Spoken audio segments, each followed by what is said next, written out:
Maserati doit relever un défi identitaire. Nous, les passionnés, on ne sait plus qui est Maserati.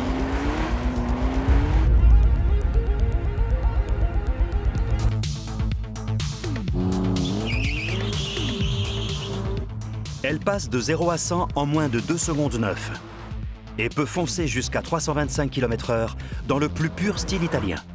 C'est la Maserati MC20, la première supercar de la firme en 15 ans. Mais cela suffira-t-il pour séduire une clientèle haut de gamme? L'enjeu est énorme. On a pu rejoindre le marché des supercars qui offre déjà beaucoup de propositions, mais nous, on vient ajouter une concurrente qui se démarque et grâce à qui la voiture devient sculpture. Un enjeu important avec un but très clair: voler aux concurrents italiens leurs acheteurs de supercars. Pour toutes les marques, créer une supercar phare, c'est décisif, mais ça l'est d'autant plus pour Maserati.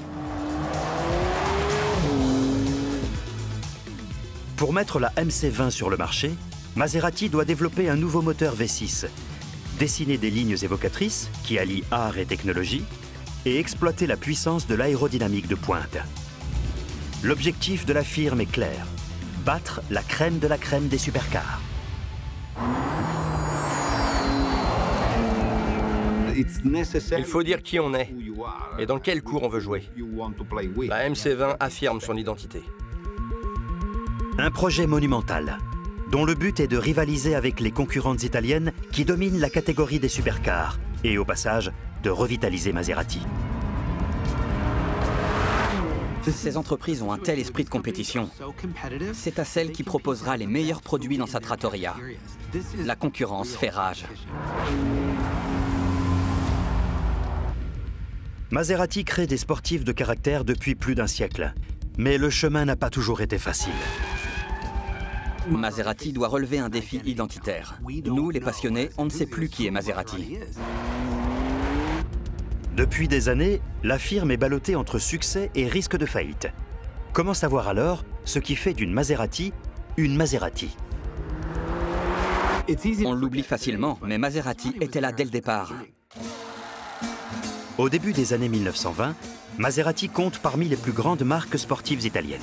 Elle dispute à Alfa Romeo la gloire sur les circuits du monde entier. Et la Seconde Guerre mondiale a éclaté. Ferrari s'est relevé et a laissé les deux autres dans l'ombre. Tandis que Ferrari fonce vers la gloire dans les années 50, Maserati se cherche une identité. Les deux firmes sont nées à moins de 30 km l'une de l'autre, dans la région de Modène, en Italie. Et depuis, leurs histoires sont intimement liées. À l'origine, Maserati et Ferrari faisaient des voitures de course, ce qui a forgé leur image. Et ensuite, elles ont fait des voitures de route.